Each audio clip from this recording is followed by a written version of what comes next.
Hi everyone! In my last video, I talked about all of the maps that are needed to create a realistic looking 3D material. But a lot of you are asking, well, how do I actually make those maps? So today we're going to be doing that by converting a physical swatch, this leather here, into a realistic looking 3D material. We're going to be using Substance Sampler 5.0.1, so if you haven't updated your software, I would do that now. All right, let's jump right in. So we'll start by taking our leather swatch, putting it on a neutral background and taking a photo of it. I would try to get as neutral lighting as possible, but we can always fix that later on. I'll airdrop this to my MacBook and we'll open it up on our computer. So here we have our swatch. I'm going to drag and drop this into our quick actions, convert image to material. Quick actions will load a few different layers, but the most important is our image to material. Image to material is where Sampler will convert this image into our normal map, our roughness map, our metallic, our height map, and even our ambient occlusion map. These maps are the ones that make the 3D material feel real. Let's take a closer look at our 3D material so far. We've got some really great texture coming in from our leather swatch, but we've got a lot of extra stuff on the side. Our ultimate goal out of Sampler is to get a tiled texture, and this is not really tiled. We're going to start by setting our physical size. Setting our physical size allows us to have an accurately sized material so that when I apply this to any garments or accessories or footwear, it's going to match the size of our 3D model. I can do this by manually measuring my swatch, importing the correct values, and selecting Done. The last thing I'll want to do is select Display with Physical Size. This is going to give me a more accurate size in my 3D window. In this next section, I'm going to show you a series of filters that I like to use when creating a 3D material. Now, all materials are unique, so a leather is going to be treated differently than something with a warp and a weft. So the filters I show here might not be the same for the materials that you create at home. I like to use things like cropping, hue saturation, brightness contrast. We even have clone stamping, all of those things that are familiar from a 2D workflow. So I really encourage you to be creative with the tools that you're using and explore new filters outside of the ones I show you today. So let's add a layer. We'll do this by selecting the black and white circle and find our crop layer. The crop layer works exactly how you think it does. I'm going to hold Shift and drag that corner in and find a nice sample of our leather here.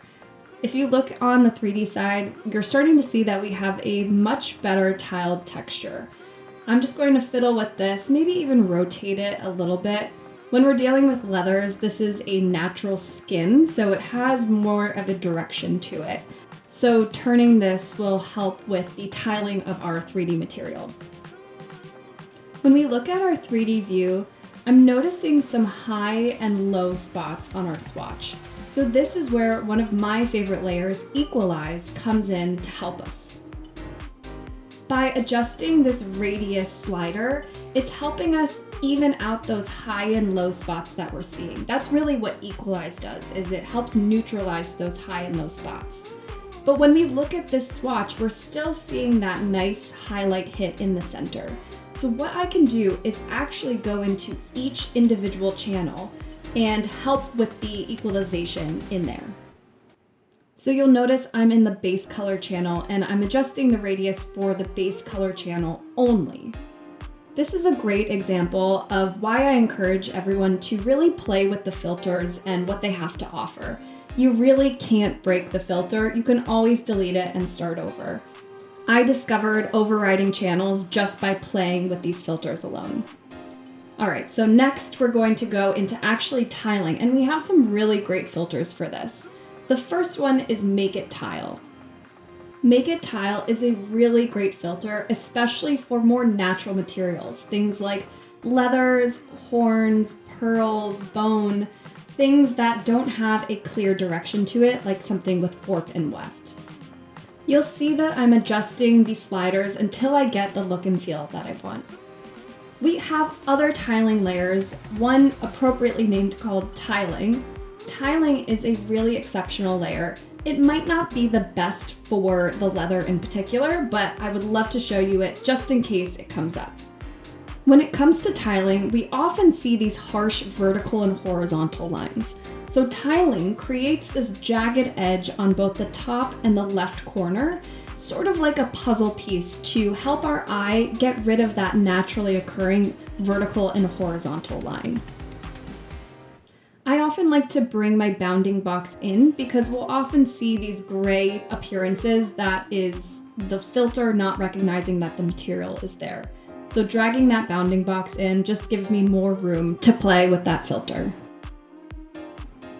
Again, you'll see me playing with the sliders that we have available, like threshold and blur, to really help hone in how this tiling layer works with my leather. Now again, not all swatches are the same. So this tiling layer might not look good for this leather in particular, but it might look good for a different swatch that you have available. So in this case, I might want to ditch that tiling layer altogether and turn back on that Make It tile.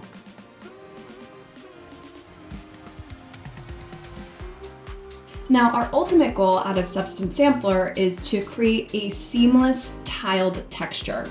So when we first started, we had the photograph of our leather swatch on the white table. And as we start to add more filters on top of that, we're getting rid of the white table, we're getting rid of the seams that we're seeing. So in theory, I should be able to take that leather swatch and tile it into infinity without seeing any seams. That's really the beauty of Substance Sampler. You can do that using 2 to 3, maybe 5 different filters to get the look and feel that you want. So now that we've created our tiled leather material, we can add some additional filters. One of my favorite to add at the end is color variation. Color variation is going to isolate the colors available in our base color. We can do 1 color or we could do 10 colors. I can change that original brown to whatever color it is I want. It's not changing any properties about my leather, just the color. I can even expose this color chip. So if I'm going into Clo or Browseware, I'll be able to have access to this color later on, making it that much easier to adjust colorways. Now that I have a fully parametric 3D tiled material, we can explore some more layers that Sampler has to offer. One of them being our Quilt Stitch layer. Quilt Stitch allows me to add quilting to my leather 3D material. Every one of the filters in Sampler has its own set of unique, fun drop-down menus, sliders, color chips, etc.